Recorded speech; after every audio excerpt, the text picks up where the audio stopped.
No, someone doesn't have to. I don't have notes. I didn't even watch the movie this time. Richard, how dare you make assumptions? You weren't even here the last time we did this, Richard. What's your problem? You programmed an entire month. You know, Rod has an entire month next year, and I'll probably give Susan a month too, because that would be fun. But Richard, guess what? You didn't show up. You bailed on your responsibilities as a co-host, which frankly for me is tantamount, the highest sin of all. And then he blames his internet. He's on the West Coast and he was blaming his internet. What is? I live in the Midwest. I have no excuse here. I happen to have a witness right here, right below me in the Brady Bunch squares, who knows that we lost our internet and also was instrumental in getting it repaired yesterday just so we could do this. Well, that I believe. The latter part for sure, I believe Susan got it fixed. Rich was about to lose his mind because it was basically like the internet was collapsing in on itself like a black hole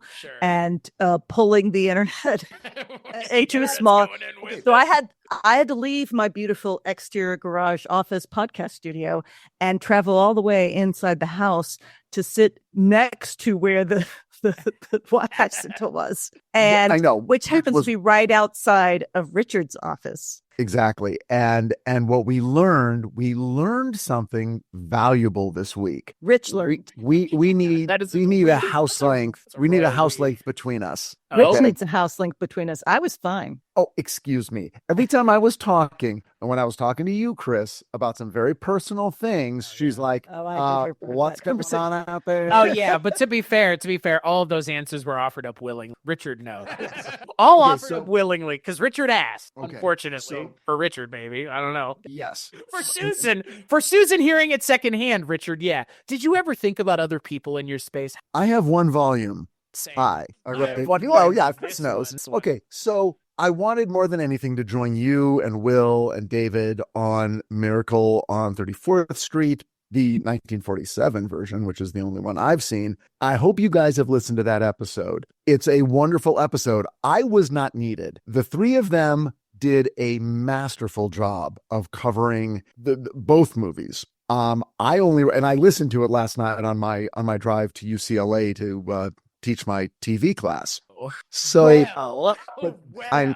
I'm glad I'm here now. I enjoyed listening to what you guys did. And of course I was participating in my car, yelling and trying to interject and realizing no one was hearing me and it was all for naught. And to be fair, I mean, in this world that we live in now, you're allowed to call me whatever slurs you like at the podcast, not on the podcast. Screaming things at me. How dare you have this opinion? Jesus fucking Christ, as they would say. Well, no. I mean, literally the only thing I would have said, because you know how I am, and I'll do it again on tonight's episode for Elf, I'm always zeroing in on theme and structure and stuff. And I was so pleased, by the way, Chris, that you loved Miracle on 34th Street 1947 version and referred to it multiple times as a perfect film, which, I mean, I love that anytime I introduce you to a film you haven't seen and you like it, I feel like, an angel has earned its wings, if you will. But never seen this movie, just so you know. I love that David zeroed in on the post-war context of the film, especially with that wonderful scene with the little Dutch girl. I just love that he pulled that out, and then the subsequent scene where, or actually it was a previous scene where the mom was like, Santa, I can't afford it. Don't tell him I can't do it. And he's like, and Santa's like, oh yes, little boy, you will definitely get that present. And she's like, oh yeah, thanks, Santa. And then realizes that Santa is actually saying, well, you can get it across town at a much discounted price. And then of course she's the one who sort of lights the fire of, oh my gosh, Macy's is sending people to Gimbel's and other stores. All I would have added in is that what's lovely about the film is that the notion of these department store heads adopting and sort of glomming onto this idea of who can be the most selfless department store at Christmas is played for comedy. Right. Because so much of this is character comedy. And there's that one scene where the two guys, the head of Gimbel's and the head of Macy's, are sort of trying to out-generous each other in front of Santa. And, it's like, well, Santa, you said you know someone who needs an x-ray machine, and, well, we can get you one.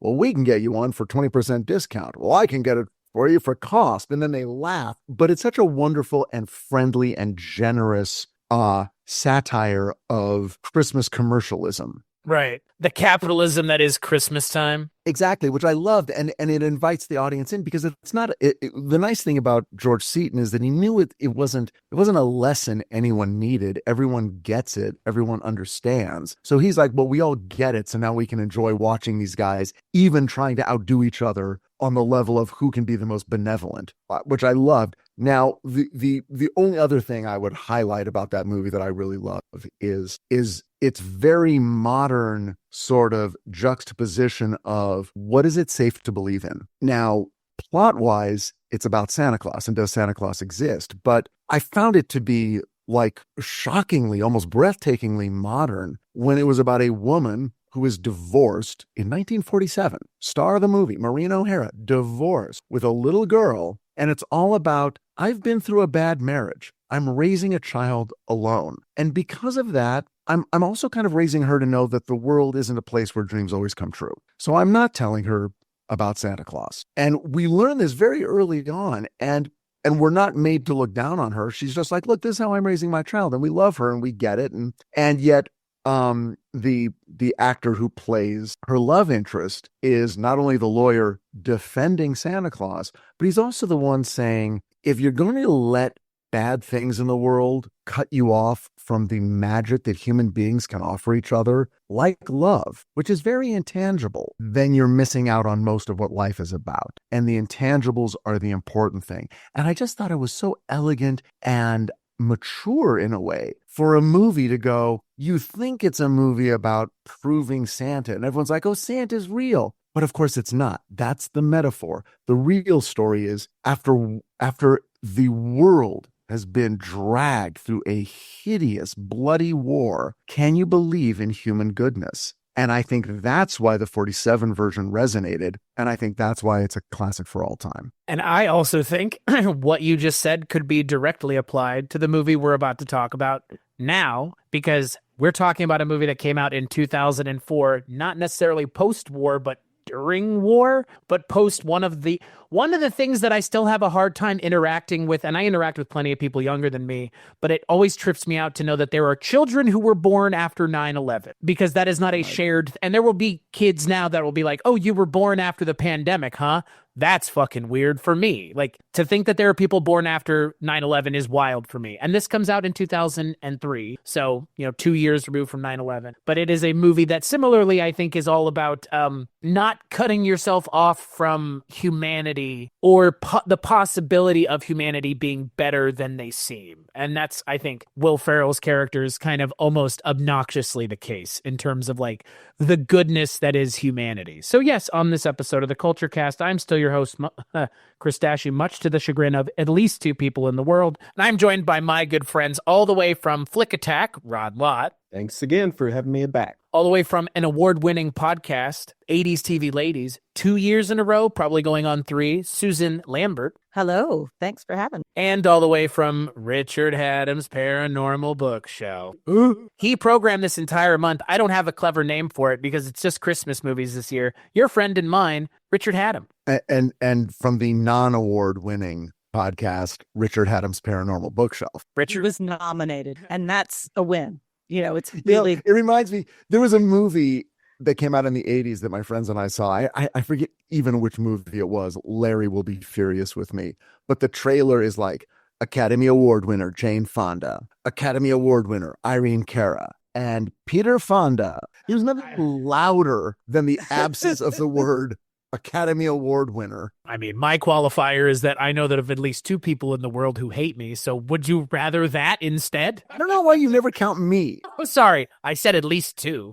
Okay, good. All right. As long as I'm part of the and the rest. Right. So now that our Miracle on 34th Street addendum, or postscript, as it were, is over, we're here Special to talk. Features. Yeah, right. Yeah. We're here to talk about a film that is probably near and dear to at least some of our hearts. I think all of our hearts. I don't think you would talk about this movie by choice otherwise. wise, not because it's a bad movie, but because, well, we'll see, because I don't know where this conversation is going to go, but I'm excited to have it because on this episode, we're talking about 2003's Christmas comedy classic, and dare I say, possibly a perfect film, Jon Favreau's Elf. What's your name? Buddy.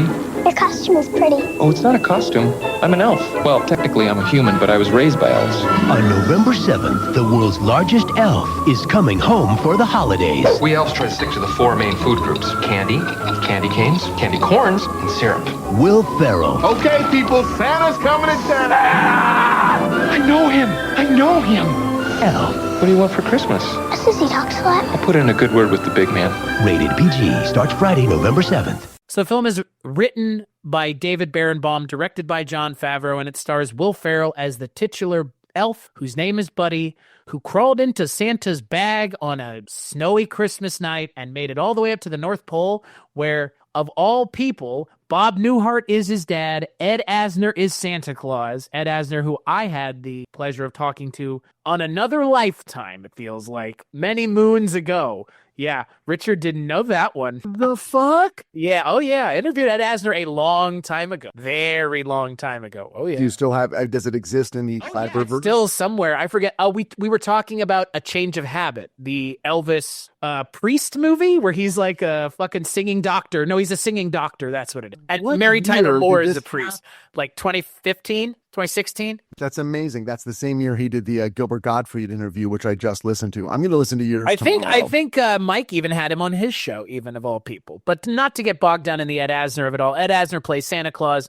James Caan plays, of all people, Will Ferrell's dad. Mary Steenburgen plays Will Ferrell's, I guess that would be his stepmom in the film. And Zooey Deschanel plays his love-in. So yeah, it's a movie about an elf that lives in the North Pole that comes to New York City to find his dad, who's played by James Caan. Doesn't that sound like a weird conceit? Because it is. So, Susan, I'm going to kick it to you first, even though Richard programmed the month. But as they say, women and ladies and women get on the lifeboats. We have to stay on the sinking ship. So, Susan, let me know when did you see Elf? What did you think then? And what did you think rewatching it for this episode of the Kulturecast? I saw Elf when it came out and really enjoyed it. I mean, sort of Will Ferrell at the height of his powers and everybody kind of firing on all cylinders. I thought it was great. And have continued to watch it. It's certainly in our Christmas rotation that we watch because I know it'll be a surprise that Richard Haddam likes to watch Christmas movies around Christmas time, and he usually starts up December 1st. Hell yeah! And it becomes exhausting for the rest of us. He loves them so much. I like Christmas movies, but I can't keep up with Richard Haddam. But this movie, watching it again, it's always delightful. I like to find, there's so much humor. And what I love and noticed this time is how much time they take for just a very sweet joke. And that is, you don't see as much in comedies now, where they really will just spend time setting up the sweetest little joke, like the narwhal that comes up and you think it's scary and everybody runs off, and then he's like, "Bye, buddy. Hope you find your family." Thanks, Mr. Narwhal. That's screen time at the beginning of the movie. And yet it's absolutely charming. What about you, Richard Haddam? Well, I was just going to say, when I tell you who did the voice for the narwhal, you're going to know a lot about why this movie is great. It was Ray Harryhausen, who is a legend of stop motion animation, which is the sort of animation that was used for all the little animals and for Leon, the snowman. And so much of this movie is a conscious, obvious salute to other classic Christmas movies that we love. We've done an entire show on, Richard. Right, an entire exactly. fucking show. Like, we love, I don't know how much more we need to love them at this point. Like, is he going to mention this podcast we did together for 3 fucking years? Like, I don't know. Stop motion, he says. Don't you mean animotion? Or animagic? Well, but Ray Harryhausen did stop motion. He didn't do animagic, so just to be. Which is why didn't you have Paul Frees in this movie? That's the. That would have been, but it would have totally fit. That's my point. Yeah. This is a movie, in my opinion, that I'm gonna say. And by the way, I say again, Chris, I love how you said it's an almost perfect film, because I would agree, and I love this movie, and I'll watch it anytime it's on.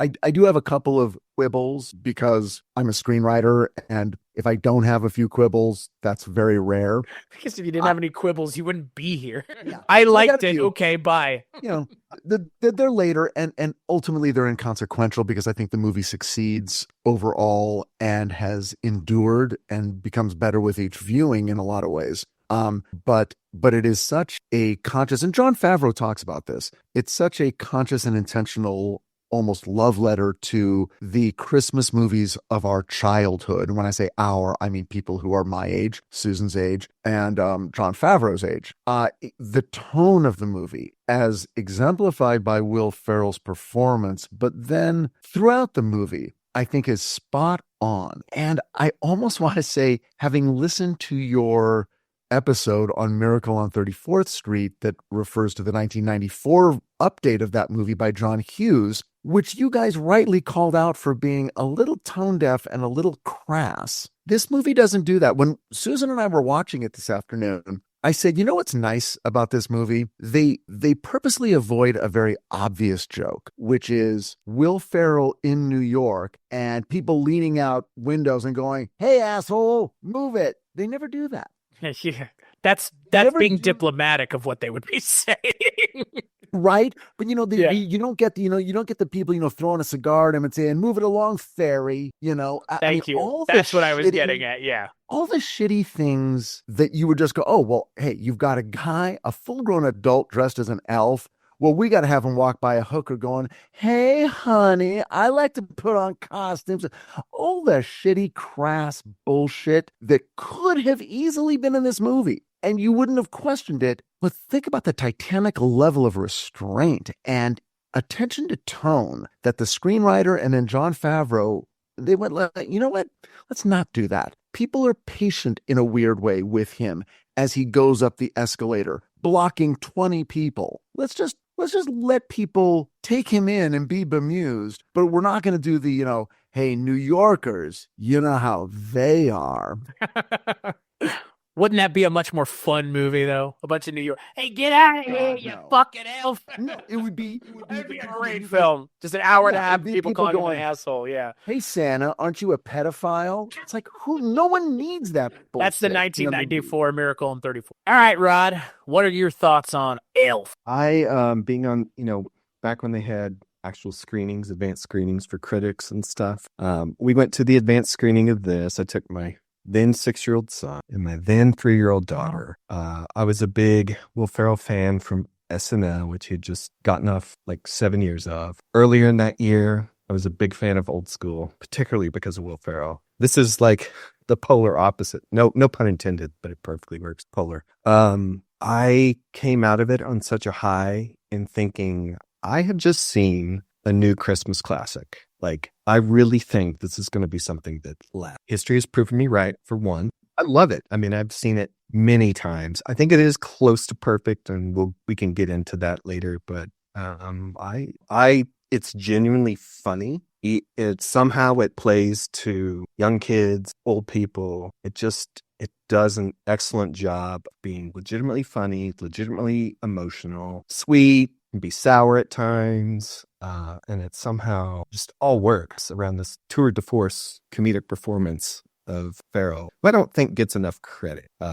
Even I understand why people dislike him and his shtick, but I happen to love it. And I think he's a comedic tonight. I love it. So I kind of figured as much, Rod, because you were like very adamant about being on this episode, which is a good thing. Because I will say something that might even go even further than what you're saying. And I said, almost perfect movie. And I think, we're all kind of in the same camp already. I actually think it's kind of horseshit that Will Ferrell didn't get nominated for Best Actor for this. I'm not kidding, because this is a genuinely... It's a perfect performance in a way the performance itself elevates an otherwise horseshit premise. Because that's, to your point, Richard, like the premise is so... It could have gone so fucking poorly from just the first joke. And yet it's because of Will Ferrell just... Like what you just said, Rod. Say what you will about Will Ferrell now. Say what you will about the guy who's made however many movies with Kevin Hart at this point, because I don't even know how many movies it is. It's like at least 2, possibly 4. His comedic thing, shtick, oeuvre, at the time, 2003 with Elf and Old School, 2004 with fucking Anchorman, which I think is also, I think for me, Anchorman is where he jumps the shark because he just starts doing Ron Burgundy from there on out because it made so much money and was such a big deal. But I kind of wish in an alternate universe, Will Ferrell had kind of used Elf as a launch pad for other more serious things. Because while Elf is a funny movie, I think he in this movie is very, like, to your point, Richard, he is very, like, while the script practices restraint, the movie also, his performance practices a ton of Will Ferrell. Because, I mean, look, it's an insane amount of restraint that he practices, which is why I think he's so good. Because his performance could have been so off-puttingly childlike that you would have been like, get this off of my screen for different reasons. It's so funny that you say that because the moments you remember are the moments where he is completely unrestrained and just, overflowing with volcanic levels of enthusiasm for Santa Claus or his dad or whatever happens to be coming down the road at him. It is a lovable performance. And it's the kind of thing that I love. Susan's like, you love this sort of thing, don't you? I'm like, what are you talking about? She's like, you love the movie about the innocent, about the person who's seeing the world for the first time. And it's true. I really do. I think, and Chris, you and I covered the movie Big. That's why Right. I said if Tom Hanks can get nominated for Big, why can't Will Ferrell get nominated for Elf? It's his performance in this movie is like Robert Downey Jr. in Tropic Thunder. The movie is really good, but because it has a performance in it that is so perfect and so, like, again, with this movie, it's perfect in a different way, but it elevates an otherwise great movie to a point where it's like you have to see it because of Will Ferrell's performance. You have to see Tropic Thunder for Robert Downey Jr.'s performance. I couldn't describe to someone what it's like to see Robert Downey Jr. do a black patois for an entire hour and 45-minute movie and it not really be offensive, I don't think. Like, again, I think the industry more or less agrees, but Elf is a little bit of a different story. But again, he's playing a child, which could have gone so poorly so quickly. And yet, to your point, Richard, there are these moments that people remember, like Santa, I know him, and like screaming at the top of his lungs. It's because it's not that 100% of the time. Right. It's those moments. And he knows when to do it, too. Right. You can tell. Will Ferrell's comedic timing, to Rod's point, is impeccable, if not perfect, in this movie. But that's also a credit to the screenwriter, David Berenbaum, whose Haunted Mansion I actually really like, unironically, even though I had kind of got maligned when it came out. And also Jon Favreau, kind of, sort of a modern-day Steven Spielberg, in a way. He's kind of been in and around a lot of things and ushered in a lot of pop culture stuff that, again, Christmas classic, kind of made Star Wars worth giving a shit about, kind of, started Marvel, and we have him to thank for Robert Downey Jr. in anything post-2008. Like, I would almost compare him, and I was thinking about this, like he's another version of Rob Reiner or Penny Marshall, people who make excellent movies in various genres. Rob Reiner made maybe the best romantic comedy ever. Then he made a horror movie.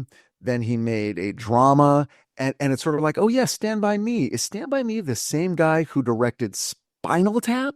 Who directed When Harry Met Sally? You're like, wait, the same guy? And no one has ever really drawn these. And then you look at Penny Marshall. She did Big. She also did Awakening. Also did League of Her Own, or League of Their Own. And you're kind of like, wait a second. They were all various genres, wildly different kinds of movies, but they were so locked into the craft of it that they were able to get everything they needed out of that genre and deliver a superior, if not the best modern example of those genres. Jon Favreau does the same thing in a lot of ways, certainly does it here. And I think it really does come from his love of these movies and his feeling that they don't need to be reinvented and injected with modern cynicism. There's really only one character who is anti-Buddy, and that's James Caan. And that was a decision clearly by the screenwriter, but clearly going forward, a decision made that he's the one guy. Now, it leads us to some of my third act questions about this movie, but we can get to that later. Right now, let's celebrate the fact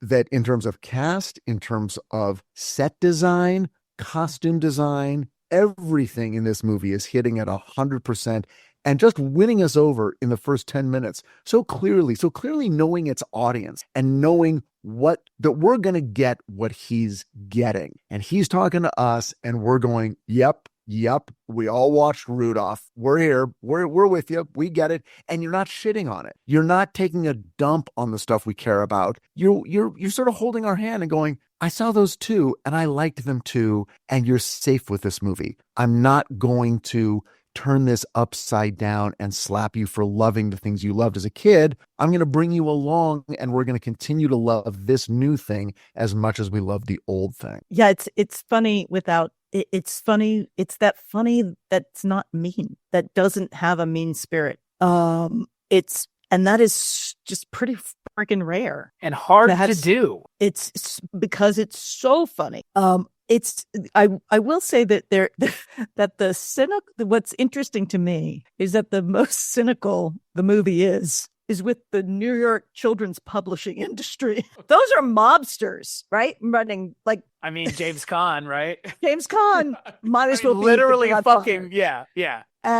And when he pushes for a minute, when he's like, who are you? Where'd you find this? I'm like, he's going full mob on this kid. Yeah. Who said the Christmas gram? Like, what is he going to get up and break his fucking caps and shit? Well, I love that there's a tollway. There's a tollway you could go take, Buddy the Elf. I've heard it's very convenient this time of year. His boss, Michael Lerner, is, played by Michael Lerner, is -8 this quarter for my kids' books. He's going to break his leg because his niece is unhappy with the book. And that just felt very funny. Like, they're basically gangsters. The New York gangsters are running the book industry. Well, is that any better or any worse than the third act Christmas Nazis on horses? What? Good God! Like, what is happening in this movie? Yeah, okay. This movie does have some weird stuff going on. Oh, okay. The James Caan of it all being part of it. Frankly, like, I like him, but it is kind of a weird thing that James Caan is in this movie. Like, okay, let's talk about the thing that it pulls off in a way that still stuns me, because I still get nervous every time this plot line starts. Peter Dinklage. Oh, okay. God bless him, I didn't see the joke coming, but they bring him in. And I love, again, how they play, kind of to Susan's point. It's like, okay, Peter Dinklage is the most popular of all children authors, and he's clearly an asshole. I mean, just the biggest prick in the smallest frame you can imagine. And he comes marching in. Of course, it's all leading to a joke. It's like really literally just leading to a single joke. Almost the whole movie, frankly, has been leading to this one moment that pays off brilliantly. And when I see it happening, all I can think is, God bless Peter Dinklage. God bless him for hearing the pitch. I'm sure Jon Favreau had to say, look, Peter, we haven't met. There's something I'd like you to do, but I need to explain first what we're doing here. And for him to go, that's funny. No, it's fucking funny. Of course I will do that. And the commitment that Peter Dinklage brings to it, because I'm sure, it's so clear the joke is, well, I get to kick the shit out of Will Ferrell. There's nothing better than that. That is what the character would do, and it's hilarious. Great, I'm in. I haven't dug out interviews, but I would love to hear Peter Dinklage talk about this movie. With all that money he's got now, why would he? He had just done The Station. Right. And this, no one saw that. I loved it. I loved it. Elevated immediately to, like, everyone could recognize. Yeah. And yeah, it is kind of an obvious joke, but it is so well played. So well played. I think my favorite jokes in the movie are just almost non sequiturs. Or maybe that's not the right word, but just the throwaway things, like him writing the apology. And it's being really detailed, beautiful script is wonderful. That just cracks me up. This movie just made me laugh. And it introduced, ginormous into the lexicon that is our vocabulary of Americana. Well, and I also have to say, I have to shout out the score. Oh my God, right? Both the soundtrack and the score. I was like, that music, like, as soon as it came on, that's what I not really had forgotten, but as soon as the theme, right, the elf theme came on, I was like, oh yes. And I've heard that separate and been transported back. And it is rare you get that anymore with just a score. And then the whole soundtrack is just one amazing song after another. So I think that really elevates the film a lot. That's John Debney. Yeah. Right. And he did Hocus Pocus, Liar Liar. Like I was like, what else did he do? Iron Man 2 and The Greatest Showman, which I like that soundtrack, but that's more of a musical soundtrack. But anyway, it's an interesting, I don't know, it's just such a beautiful crafted film. It's crafted with love and care. And that comes through. You can tell that everybody's kind of, even Mary Steenburgen, who's only in there briefly, she is given 110% in all her scenes. Like, you're just like, oh, she's not phoning this in. She is in it. And Zooey Deschanel, who we know and love from her later work on New Girl, we're watching this, and at a certain point I turned to Susan and I'm like, there is not an iota of New Girl in her performance. And then we're like, oh, right, because that's Will Ferrell. He's New Girl. He's the naive one. So she's playing the cynical one and does it brilliantly. And every time I see her in this, I'm like, oh, right, she's New Girl, but she is like borderline unrecognizable. And it's a great performance. I don't think there's really a bad performance in this entire movie. I will say that, again, I'm always a little bit like, really, James Caan? Yeah. Will Ferrell as James Caan's son is a bit of a stretch. I'm like, I know there were probably people on the list above James Caan, and every time I watch the movie, I'm like, this is either the smartest or the riskiest thing they did. It does tend to work. Again, considering that he is sort of the one voice of, he is, for better or worse, the Scrooge. Yeah. And it's like, okay, but man, that I would have been sweating bullets. If I was Jon Favreau the day before the first day of shooting, I would not have slept. I would have been like, do I need to call up someone and get, Ted Danson or somebody, someone who we will not recoil at the thought of being Will Ferrell's dad. And yet it can't argue it. It does work. Well, and I wonder, I couldn't find the versions of the script, but the original version of the script was darker than the version of the movie we get now. And the credit to who toned it down and got it from a PG-13 to a PG movie is Jon Favreau, because he wanted to make this a Rankin and Bass tribute thing as well, which I think he gets away with again. But the James Caan of it all is still the one thing in the movie. It is such a specific choice, and he is such a specific kind of actor. I don't dislike it, but every time I watch it, I'm just like, what if they got Pacino? I don't think it would have been any more believable. This is Joe Pesci. What if it's just Joe Pesci? Come on. I'll tell you, who they could have gotten, who absolutely would have done it, this kind of movie, is De Niro. I mean, just going through the other Godfather people. Yeah.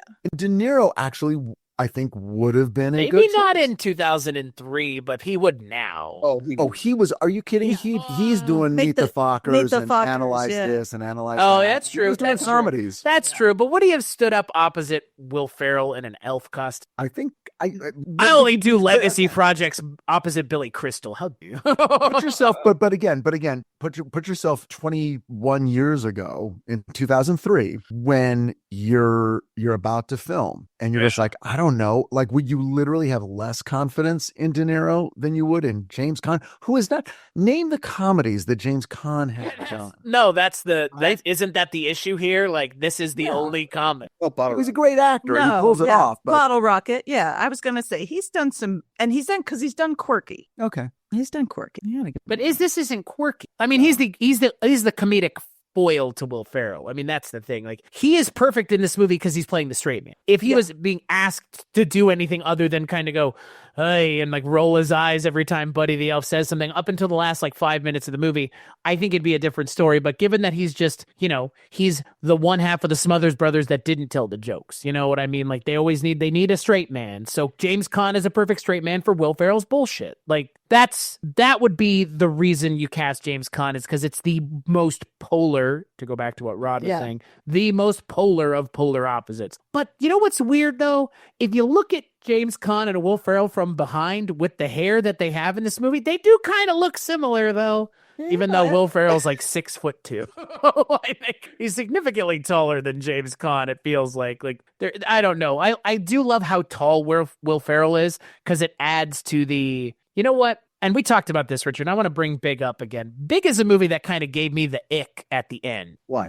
Because of the sex storyline with the woman. It's kind of ick for me, personally. I was just like icked out. We talked about it on the episode. Like, I think it's the part of that movie that has not aged well, because like, it's fucking weird. It was weird then. It's weird now. I get the point. I get it's you know, we're objectifying maybe, or we're having, you know, it's about, you know, we're having a little bit of a fantasy thing, but like at the end of the day, it's icky. This movie avoids it because he's an adult, but he's a child though. Like, he's a child the way he acts. So the movie kind of, almost in a lot of ways, this movie kind of is like the holiday version of Big without some of the ickiness of Big. Well, also, that's the difference between the 80s and 2003. You know, Susan's podcast, 80s TV Ladies, has recently been sort of, you know, swimming in the waters of a particular theme in films of the 80s, which is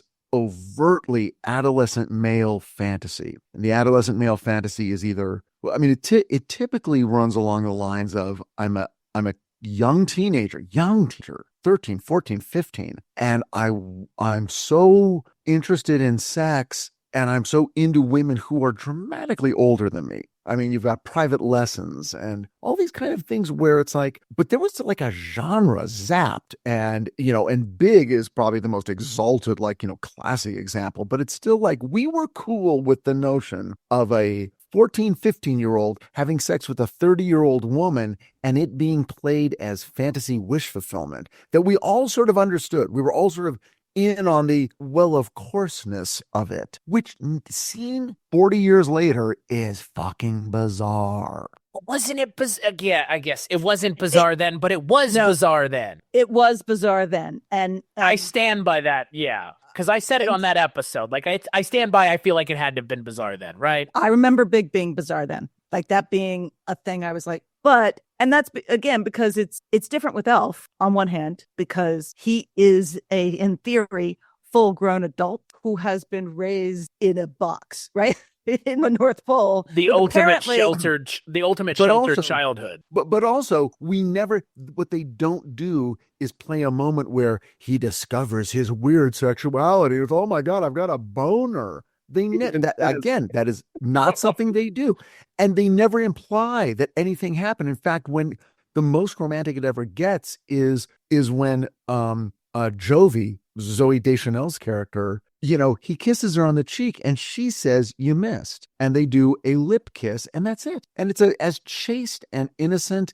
And we don't cut to, you know, the elf costume rumpled on the floor of her bedroom. But we know it happened because they had a baby at the end of the movie. They did have a baby. There was elf sex happening. But they were married. Married elf sex. Consensual, God-fearing elf sex. You're damn right. Only elf sex under the marriage law in this household. Thank you. Not within the time span of the movie. Right. Did that ever take place? Nor was it even suggested as something that he went through as an experience. Who did that work? Distant postscript. Even when she's singing in the shower and talks about, he's like, I didn't know you were. And doesn't care. And doesn't care. Yeah, but that's I was going to say, I thought the sexiest part of the movie is where James Caan takes that lingerie out of the box, which I think for me, Rod. And holds it up. And holds it up. To Rod, you were mentioning some of the throwaway gags. That is one of my favorite ones. That's the reoccurring gag of the random lingerie. It's just James Caan, just so fucking, his reactions are great. But again, it's because it's James Caan. And also they give him the fucking greatest wardrobe. It's just like beige everything. Just beige on beige constantly. But well-tailored. Well-tailored. That jacket. Oh, yeah. Oh, yeah. Man. Well, he's a publishing mafioso. Yeah. for kids' books. For children's publishing. But they also, and again, this runs against the first instinct, because the first instinct, of course, is elf from North Pole goes to New York. But when he goes to New York is a wonderland, which is, again, it's like, wow, okay, it's different. He's experiencing modernity. He's experiencing an urban environment, but they don't go, it's a nightmare to further, exalt the North Pole. We enjoy that New York. That New York is pennies from heaven. And when he's eating the gum and stuff, we're laughing and we're enjoying it, but we're loving New York. That's a movie that makes you want to go to New York. And I mean, it does have the world's best coffee. Thank you. That is my favorite joke in the entire movie. Congratulations, everyone. That is the funniest joke for me in the entire fucking movie. I almost bought a shirt that had the neon sign on it that said world's best cup of coffee, because that is he is so good in everything but that scene in particular. Well, and I'm also going to talk about the gum on the stair railing and how long that shot goes on, because Will Ferrell is so friggin' enjoyable, and every piece of gum he picks up has a different reaction from him. And that scene in particular, I suddenly flashed on, and Chris, you'll remember this, the Steve Martin from All of Me. Yeah, there's such a brilliant sort of physical comedy. It's silent movie comedy, the gum eating. It's great. Or the scene where he's got the cotton balls with James Caan and he's eating them. It's he's doing some sleight of hand too. He's doing a little bit of sleight of hand. Like, come on, Will Ferrell, do you need to be perfectly talented at everything and come from SNL? He is, in a lot of ways, like his era's Steve Martin, to come off of SNL. He's far and away the most successful person out of that class of people, at least in terms of men. I would say in terms of women, it's a toss-up between Tina Fey and Amy Poehler, but that's all that same group and age of people. And he has it's just like Steve Martin, he's kind of I don't know if Will Ferrell can sing, I guess, or play an instrument. Well, he can. Well, he can. He looks like one of the drummers from. He looks like the drummer from Red Hot Chili Peppers. I can tell you that much. But he did, when he harmonized on Baby It's Cold Outside with Zooey Deschanel, you were like, oh, he can sing. Because every other example of him singing is him going, na, na, na, na, and doing the fake singing. It's like, oh, wait, no, he can sing with her, which was nice. I want to circle back for a second. And this just occurred to me, and all the things that I'm praising about what Jon Favreau did, and even his representation of New York. And I'm just remembering now, Chris, how you sort of placed it contextually 2 years after 9/11, which means they were filming it 1 year. Yeah. I was thinking about that.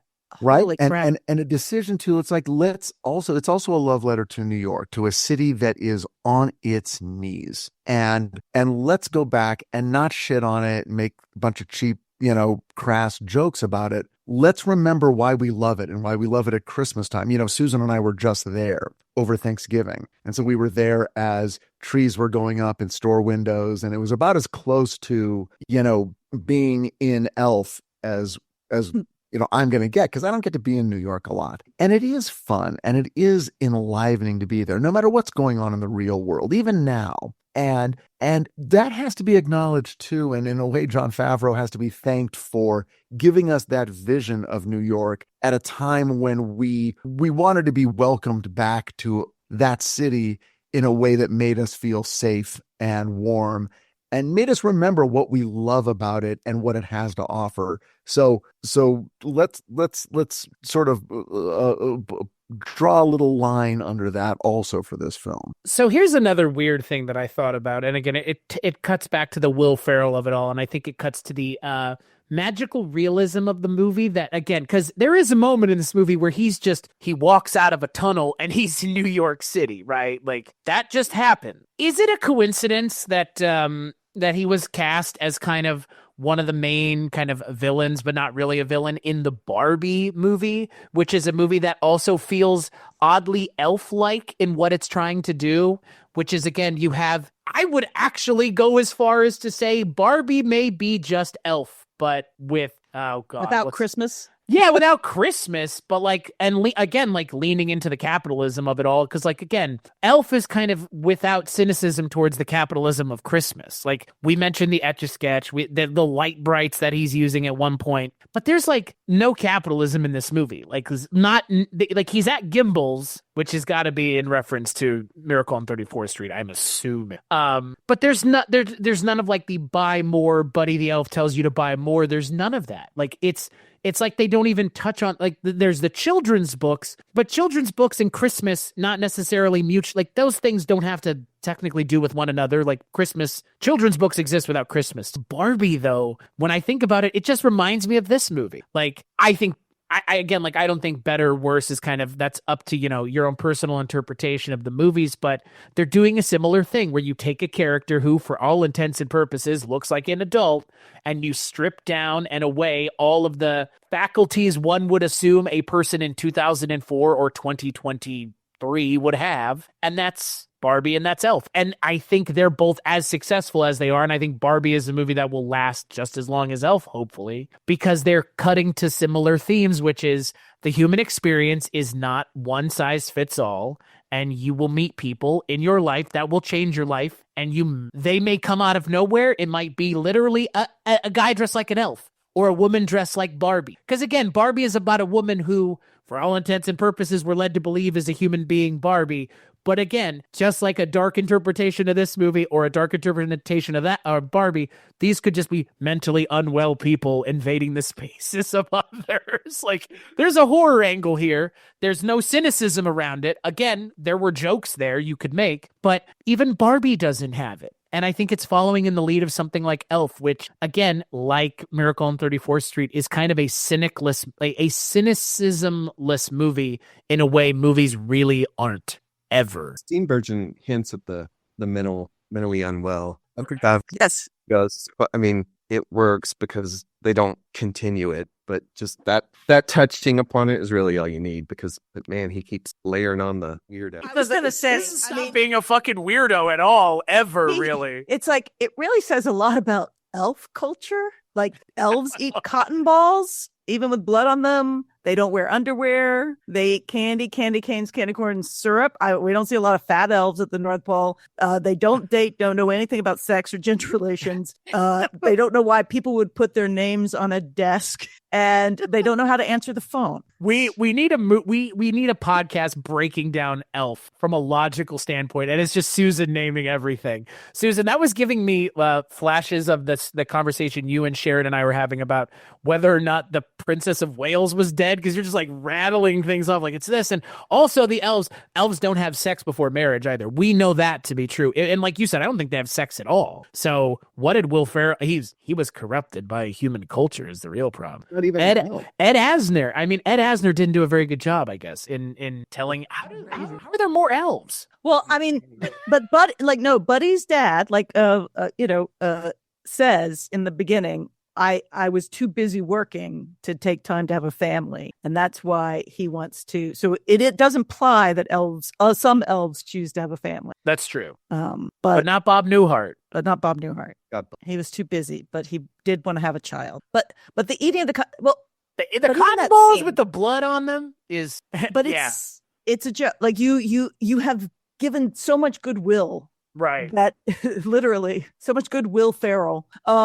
But the scene with the little girl, you're welcome. The scene with the little girl. That was a good one. Is another aspect where the film is so confident in its craft. That's an entire scene with a girl we've never seen and we'll see for one shot more. And they take the time to make it absolutely adorable. And you've already built his character. You already love him. You have many other ways they can give this. They could have given to somebody else, but the scene with the little girl where he's like, I'm a human raised by elves, and she's like, I'm a human raised by humans. She gets to be funny, and they have this beautiful moment that then pays off. But you didn't have to have that scene in the movie. It doesn't push story. You already know about character, but it does delight, and it does tell you something. It reminds you this is a Christmas movie, and that it's worth spending time with Christmas wishes and desires and being friendly to each other. I like Christmas time. Like, I know that people say this, like the holidays put people in the spirit and shit. Like, we should be nice to each other all the time. It shouldn't have to be the holidays.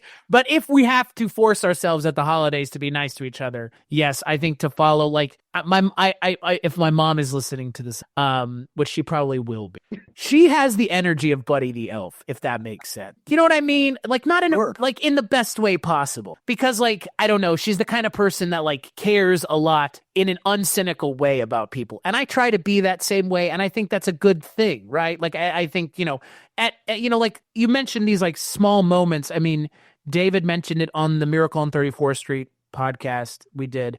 Richard, you brought it up at the beginning, at the addendum, the scene with the little Dutch girl in Miracle on 34th Street. They didn't need that scene. And yet we have it to reinsure faith in humanity, right? Like, ultimately, at the end of the day. Similarly, in this movie, we have those moments where it's just like, let's just take a pause and let's just reassure you, like you said, Susan, as the audience, that you're allowed to like this human elf man for the human elf that he is, and there is no weird pretense to any of it. He is an elf. He is an elf. Deal with it. And now let's talk about the problems. It's the Nazis on horses for me. Oh, I love that. I love it, but it's bizarre. Like, as they say, it's a choice. What's fascinating to me about this movie is that from a screenwriter's point of view, I feel in my bones a level of discomfort in the third act.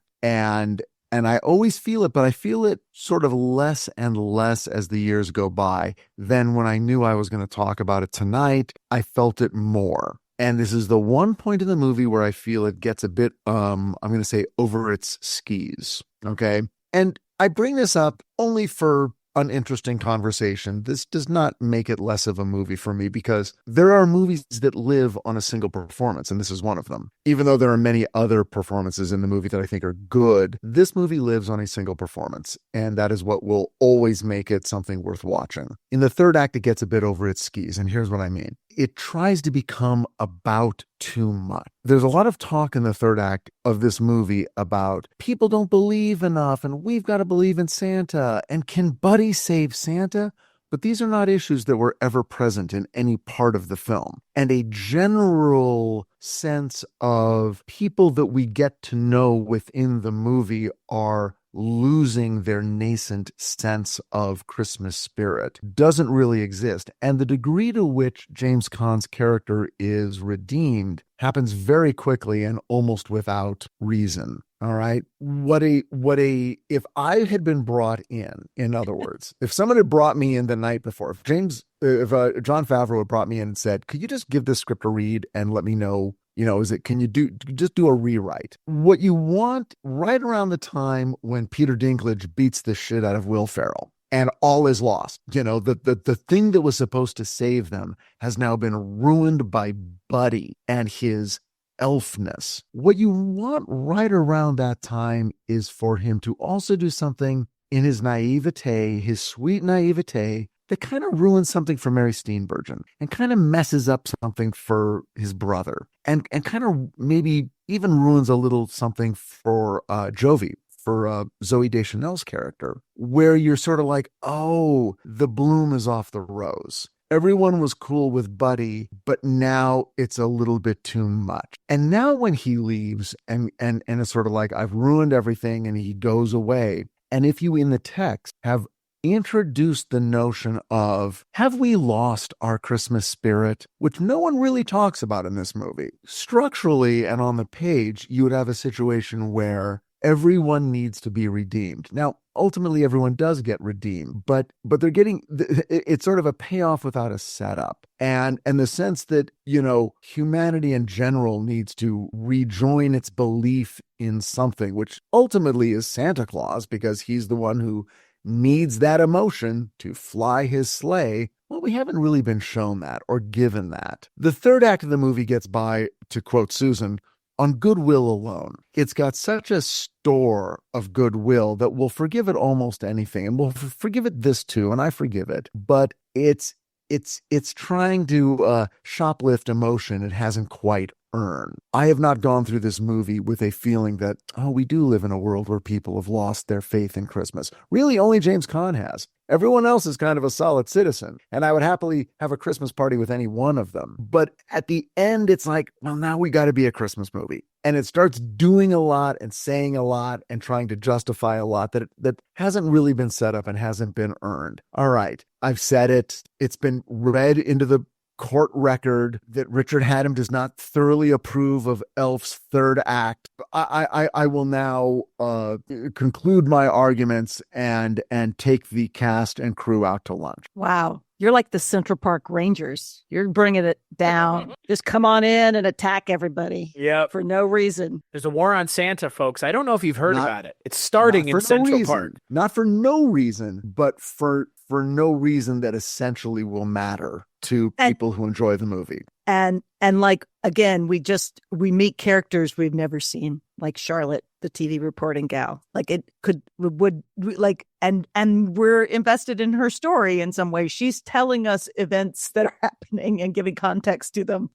And it's fun. Again, you're just delighted at this point, but it's right. And the Zooey Deschanel getting up and singing in public. I mean, that's such a gossamer little setup. On no level are we led to be invested in her singing career or her feelings about singing in public. On no level are we given reason to feel true victory when this happens. It's on paper, and then she pays it off, but we're sort of like, okay, that's fine. But it's still singing together. I still tear up. Hush. Now you're ruining.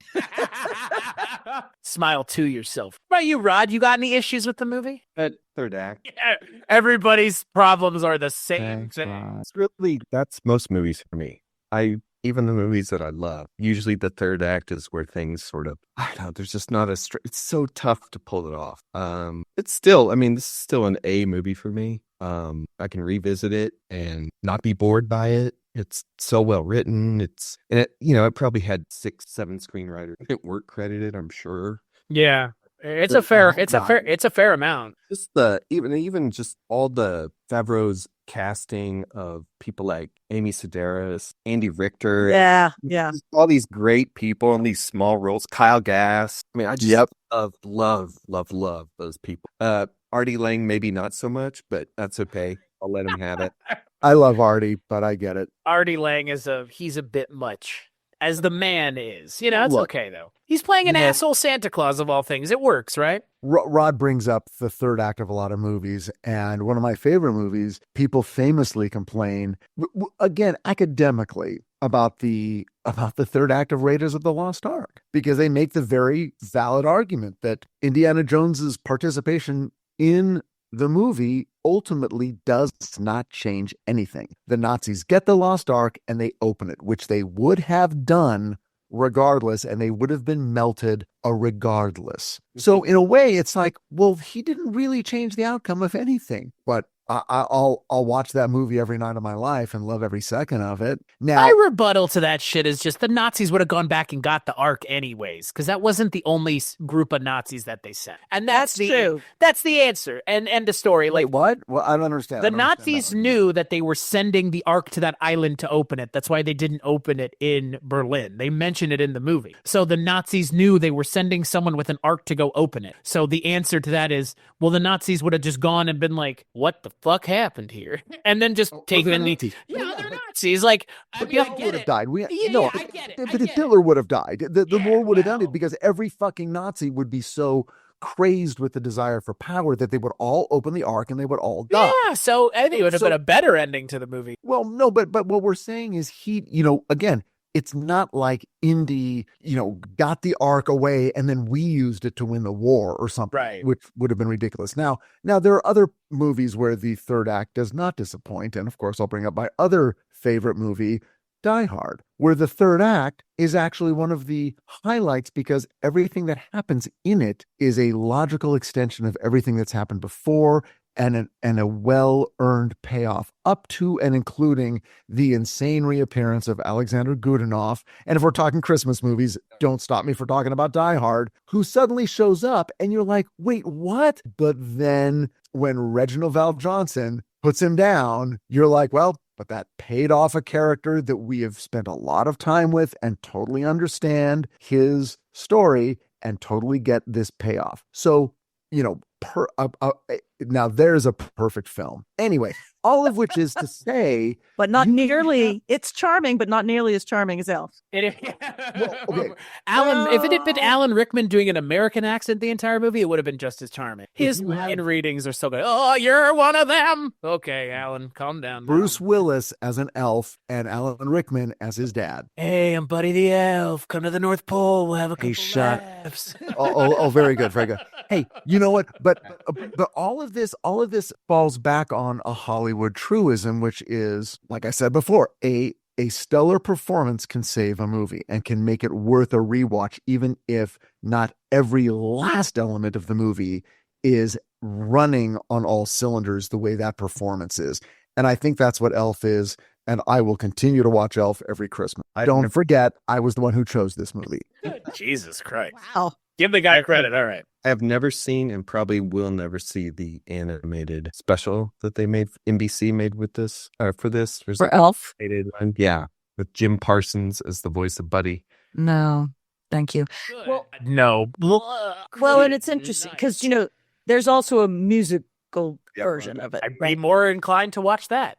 I wouldn't either. Like, in some ways, Fair. feels Gun like to my head, the musical. Well, yeah, go ahead. I mean, I have no interest in those. And I'm also, even though this made a ton of money, I'm surprised they never made a sequel. I'm kind of glad they didn't, because it would not have been as good. I mean, let's be honest. And apparently it's because Jon Favreau and Will Ferrell really disliked each other, which is interesting. I've always, they've never talked about it. Only James Caan is that I've ever read. Let's talk. Look at Richard's face. It's like you just found out Santa Claus isn't real. I know. What? I had never heard that. That is so disappointing to me. Right, but yet look at what they make. It's kind consummate profession. You would think. Well, and I'm going to give Jon Favreau a lot of credit, because it is a performance that makes this movie, and yet it's also a consistent tone. So you because you have earned so much goodwill because of that performance, but also because of everybody else's performance around, and that's hard, right? Zooey Deschanel, from her to even James Caan to Mary Steenburgen to like the little kid in the office. It's like everybody has to react to him just the right level of confusion and interest. Bemusement as well, possibly. Yeah, and the music. Yeah. So it's I actually think, and I think he was very, very smart to not go cynical, to make this movie incredibly heartfelt and incredibly sincere and incredibly about the joy of Christmas. And it is sort of stunning that this was, I think, that this was shot in 2002 in New York. I think it was shot to be a thing of hope. A love letter to New York City, of all places. You trying to end my own podcast here, Adam? I don't know what you're talking about. What are you? You get ahead of steam and you think you own the joint, Adam? You let Satan in your house. No, I pretty much did. I literally invited you on. I made the mistake myself. You're right. I mean, good news. I saw a dog today. That's one I think. Oh, brilliant. Yeah. I mean, so many lines. So many. Yeah, so many lines. Not kids. They're already vulnerable. like shit like that. Like such weird things for adults to say, but yet somehow they're very endearing and weird, but funny at the same time. And things that I think I won't like again. Like, I'm not sure I love the speed up of the snowball fighting. Oh, yeah. Because it feels out of character to the rest of the film. Like, it feels... He can do super, super amazing things because he's been raised by elves, so he can do things really fast, but not as fast as elves, but faster than humans, so that's cool. But that, sort of really obvious movie mechanic always feels wrong to me. And yet I still love, and it doesn't make any sense either, but the evil snowball punks in Central Park that and then they have to take down, that's how they bond. There's just, again, feels like it's a nod to so many Christmas. It really does feel like a love letter to a different time, but still staying modern, right? It's not trying to say it's a better time. It's trying to take the beautifulness of human connection and remind us we can do it now, even in 2003. So, Rod, go ahead, Rod. Go ahead. Oh, it's just the last thought. The willingness to put in touches of surrealism, like the Rankin Bass type animation, like that. That's genius, and it just feels natural throughout the whole. Even though it's not, they don't return to it really. It's just an odd touch, and I love that there are those odd touches throughout, and it somehow all works, even though that exists on a different plane of comedy, straight one-liner. Or Peter Dinklage kicking Will Ferrell's ass. Yeah, or that. Again, but to you brought it up so many times, Richard, this is a movie where Peter Dinklage beats the shit out of Will Ferrell, and we're laughing along with what's going on. We feel bad for Will Ferrell, he's getting what he deserves. The movie does such a good job at being his story all the way through. You just feel bad for him, even though he kind of had it coming. He brought it on himself, but you feel bad for him, even though there's no reason you should, because he totally brought it on himself. It's honestly, for me, what the most unbelievable part of this entire goddamn movie is? James Caan must be the worst children's publishing person, period. How did he not look at his son and just go, this is the story. This is the story. It's a man who's an elf. This is not the story we should be telling. Why do we need Peter Dinklage here at all? The whole movie should have just been him trying to convince Buddy that he needs the rights to his life story, because at the end of the movie, isn't that the conceit? They're and then they wrote a book about it. Right? His dad must be the worst at his job too, because the moment he saw his adult child who was raised by elves, he should have been that's the idea for the book. It's not about vegetables. It's not about potatoes or pears or peaches. What's more vulnerable than a peach? I don't know, Andy Richter, who says the line with such confidence and conviction. The third act isn't great, but the third act would have been better if they had leaned more into, for my piece on the third act, if they had leaned more into the things that the first act and second act did so well, which the third act is more about the meaning of the season. And it's aren't there other movies out there already doing this, that this movie is better than already? And it almost feels like, and again, not to say that the movies that do this aren't elevated, but doesn't it almost feel like it's beneath this movie to go out of its way to be Christmas exists and Santa exists? No, we know, no. Movie. We get it. It's not. It is, because it is in my mind, because this movie is telling a different story that's much more important than just, does Christmas exist or not? But especially given that it's set in New York City in 2002. Okay, so we'll go into extra innings. When you're doing a genre, you respect the rules of the genre, and one of the rules of the Christmas genre has to do with, and they do that again. They glancing blows. They pay lip service to it in terms of James Caan. He has a transformation. It happens very quickly. It happens almost with no diagnosable reason other than his son, his younger son, who's always been there. But okay. But when you're doing a genre and you're doing it really well, we don't mind that you also collect the low-hanging fruit of the genre, as Die Hard does for its genre, and as how all the great Christmas movies do for their genre. We don't resent them for circling back and saying the things that most, if not all, Christmas movies say, which is don't let the lesson of the season escape you. Don't let a year go by where you let the lessons of the season and the holiday escape you, because it will shave off degrees of your humanity that not one of us can afford. Those were some extra innings worth pitching. So and we're only halfway through this month. Yeah, boy, aren't we? So get ready. So starting with you, got Scrooge coming, baby. Starting with you, Susan, and then you, Rod, and then Richard. Final thoughts on Elf? It's always worth watching. It's a Christmas perennial and well worth it. Also, we didn't really talk about the other comedy genius in this movie, Bob Newhart. I love Bob Newhart. That guy, God bless him. I hate that he's gone, but it brought me so much joy to see him in this the first time, and I wish. I mean, now because of this movie, people, other generations are going to know who Bob Newhart is. And that to me just fills my heart because that guy deserves to be known. Absolutely. I'm so glad you said that, Rod. No. Thank you for saying that. I we And Ed regret it. Asner for that matter. Well, and Ed Asner. And I was so regretting there was never a scene between the two of them, which for me would have been Mary Tyler Moore Productions gold. That's in the deleted scenes. That's probably on the cutting room floor. I don't know. I mean, how could they if you not? told me there's a deleted scene I could see between the two of them, I would leave the podcast now and go watch I it. believe that. You'd have to Infinifilm DVD. Is that what the New Line Cinema? Yeah, I remember that. Yeah, when they pop it in during the movie. Yeah, boy, those. What about you, Richard? You've heard my wrap up. Okay. This season has not been great for me personally. And that has been something that I have not talked about publicly because I don't bother other people with my problems. But this season has been one of those seasons where the embracing of things that are important has felt more important because it feels like I'm leaning on that more. And that's why I was kind of like, this reminds me of when Mike White of, Rankin on Bond and The Projection Booth and so many other great podcasts you can find over at weirdingwaymedia.com. When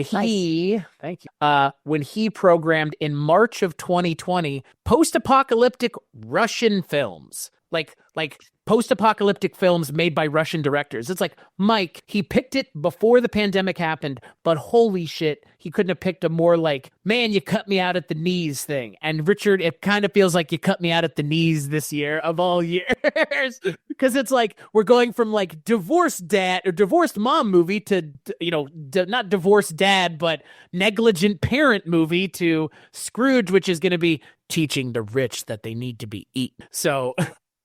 and keep in mind that the joke of all this is we scheduled all this a year ago. Right? Which is why it's like with Mike White March that year, it was like, oh my God, Mike picked a hell of a thing ahead of time. And now the same thing. All of that to say, every time I watch Elf, and I would say like, well, whatever. I cry all the time. I have no problem admitting it. I cry on the daily, and that was before everything happened. Elf is a movie that makes me cry every time I watch it. Every single motherfucking time.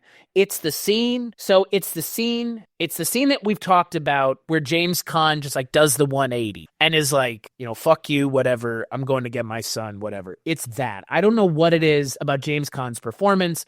To your point, Richard, like it's a little... I don't know what it is about it. It gets me every time. And that's the one part of the movie that like will get me every time I watch. And for me, watching a movie about people going on a transformative journey that, again, maybe waited their entire lives to get to that point or put it off or what have you, to then watch them change, again, to your point, Richard and Susan and Rod, it's the restoring in faith of humanity of it all that the season kind of tends to be about, And so... for me, Elf is an almost perfect movie, but I think it is the last modern Christmas classic that we have. Like, it is the last one that has come out. And so, actually, Richard Haddam, because our two dear guests won't be joining us again for the rest of the month, I will kick it to Susan first and then Rod. Susan, other than the things that Richard bombards your household with, what is another Christmas movie that you would suggest people check out at this time of year? Again, Christmas movie or holiday movie, given that I would say at this point we're kind of in post-Christmas movies, and now I would say it's more holiday, and Christmas is a very narrow band within it. If there is a holiday and or Christmas movie, and then Rod, the same question will be going to you. Richard, you get an entire month, Adam, hours of content devoted to the movies you picked. I know what she's going to say. He's afraid I'm going to mention a movie that he hates with a white hot passion, even though he has no reason to. And in fact, he's wrong. But I'm going to first say that we're supposed to talk about Love Actually. Yes, we are. That's true. You're right. But to be fair, this was an unannounced. This was less announced than it was. Not Love Actually. The fact that you were joining us was kind of a late addition as well. It was. And I'm very glad that you invited me. Thank you. And I also do the movie that Richard is afraid of because it's the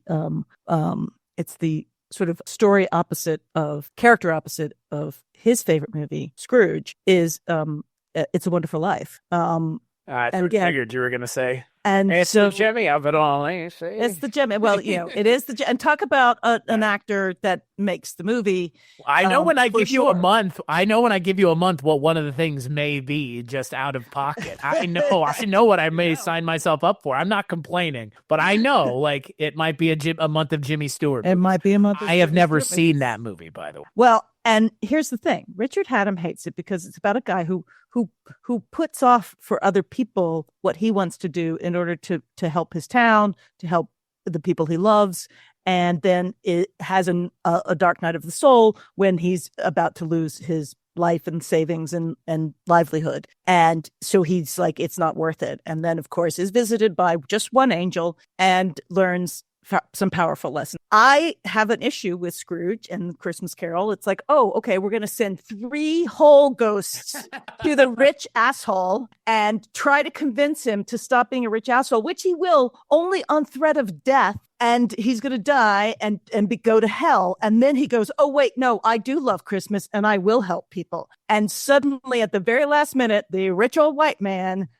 gets to say, oh, sorry, Jesus. Yeah, I'll be saved from hell at the last minute. I love Scrooge, that said, and I love Christmas Carol, but I would argue that the story Christmas Carol is telling, and certainly when it gets told in movies, it becomes a pretty simple, stupid tale of a man not actually. I've never bought Scrooge's flip around for any other reason other than saving him. You don't get to respond to that one, Hatem. You get to keep that one for next time. Rod, what about you? Yeah, Richard, you can address that on the Scrooge episode. How's that?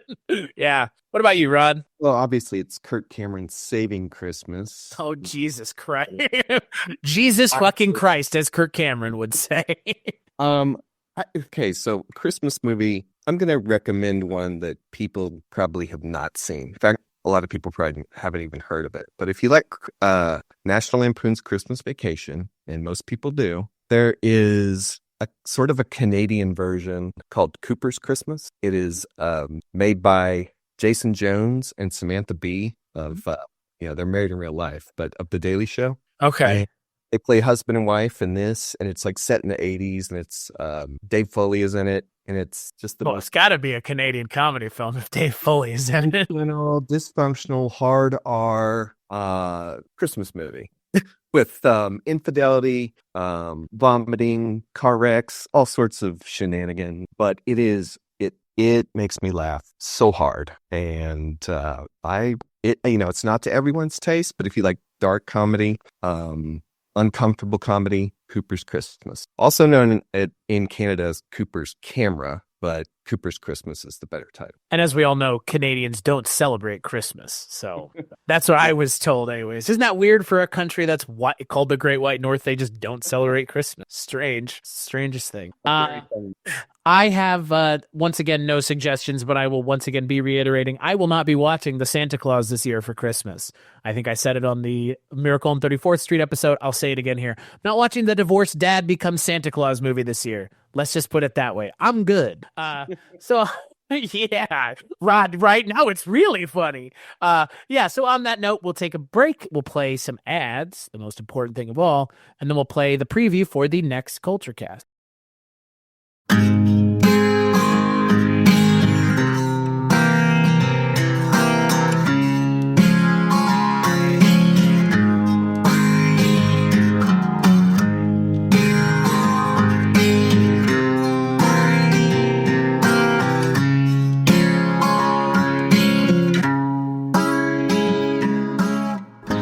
Hi, I'm Susan. And I'm Sharon. And we're the hosts of 80s TV Ladies. Check us out wherever you find your favorite podcasts. And please like and follow us on Facebook, Instagram, and Twitter at 80s TV Ladies. You can find interviews and exclusive behind-the-scenes content on all of your favorite 80s TV ladies. 80s TV Ladies is the place to go. Please join us. Hi, this is HP from Noise Junkies. And this is Father Malone from Dark Destinations. Please join us as we examine one of the greatest sitcoms in television history, Taxi, on Night Mr. Walters, a Taxi podcast. Good night, Mr. Walters.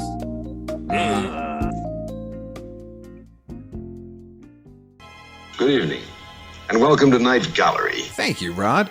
And I want to welcome everyone to Midnight Viewing, where once a month we talk all about your follow-up to The Twilight Zone, Rod Serling's Night Gallery. They say it's Rod Serling's Night Gallery, and it isn't really Rod Serling's Night Gallery, it's somebody else's. Oh, we know. We talk about it a lot. Your curators at Midnight Viewing are the Projection Booth's Mike White. What can happen to human beings when trust is wiped out by suspicion? And Kulturecast's Chris Stachiw. Small boy encased in a crystal ball. And I'm Father Malone. The kind of thing that usually infests nightmares. Join us monthly at Midnight Viewing, the Night Gallery podcast at weirdingwaymedia.com. Doesn't remotely belong to me. I have no proprietary interest in that at all.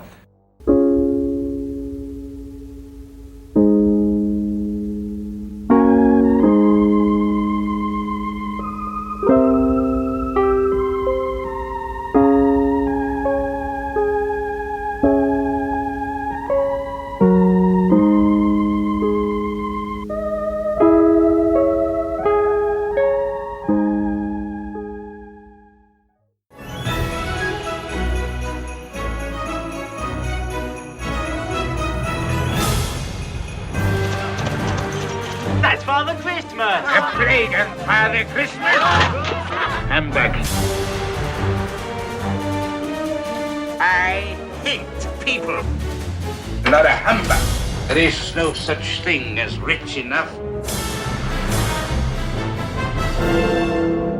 Please, I beg you, I will repent. You don't believe in me, do you? No, I don't. We are going to look at your past.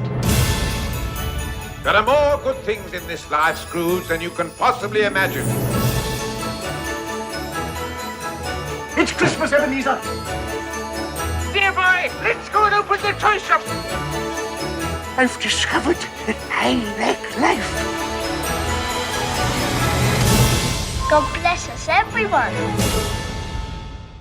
That's right. On the next episode, we're going to be talking about the movie Richard just mentioned, Scrooge, a musical. Yeah, I can't wait to talk about it. And I'm really glad Susan's not going to be here, so I can just bloviate uninterrupted.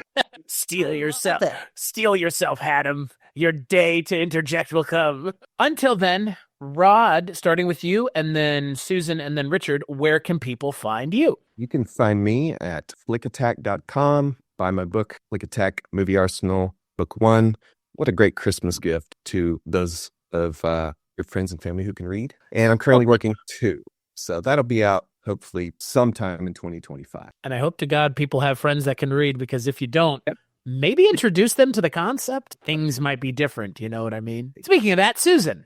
You can find myself and my co-host Sharon at 80s TV Ladies, 80stvladies.com, or at 80s TV Ladies on all the social medias and podcast platforms. And you can find me at susanlamberthaddam.com and on various social places, whatever. But yeah, that's me. Go ahead, Richard Haddam. And you can find me on Richard Haddam's Paranormal Bookshelf. That's my podcast on any podcast platform you like. Check it out. I would love it if you joined us there. We have a lot of fun.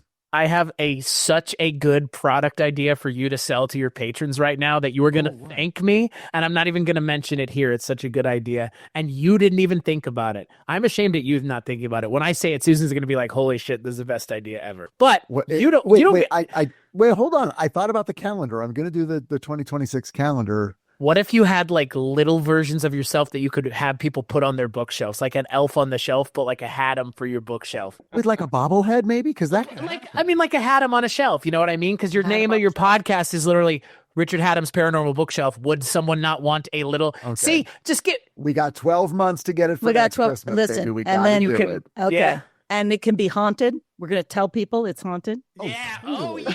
Have it be made out of like wood. Like but only have a certain amount and charge a certain amount for that level. So you're guaranteed money. This is the dirty part that nobody wants to talk about. And this is the part that I cut out. But yeah, if you want to find out the things that I work on that aren't just giving people free ideas so that they can make money off of them, which seems to be a thing that I like to do, you can listen to this show and Weirding Way Media's other assorted audio diversions over at Weirding Way Media 80smedia.com, where you can find Susan and Sharon's show 80s TV Ladies, which has won awards 2 years in a row, going to win 3 years in a row. And that's, by the way, 3 years that the podcast has been around. So that means they've won an award every year. That's amazing. We haven't won an award yet, so for the third year, but I appreciate the good. You said yet. Thought. Well, I don't know.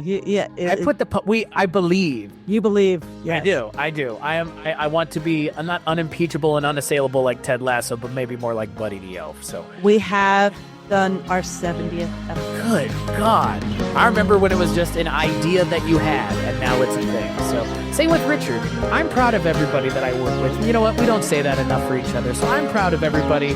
I say this on every episode of the show. Please like, rate, and review whatever content you get, wherever you get it from. Be it on Patreon, YouTube, Facebook, Twitter, or X, whatever the fuck it's called at this point, or whomever the fuck owns it, or God knows if you're even interacting with it. However you interact with content, at the time of the year where people are struggling financially and people can't give, the best way to give without doing anything other than clicking one more time in a specific spot is like, rate, and review whatever it is you listen to or watch. However you can, if you're watching independent or listening to independent content, which this podcast is part of. So yeah, that's where you can find me. That's where you can find them. And we'll catch you on the next episode. Thank you so much.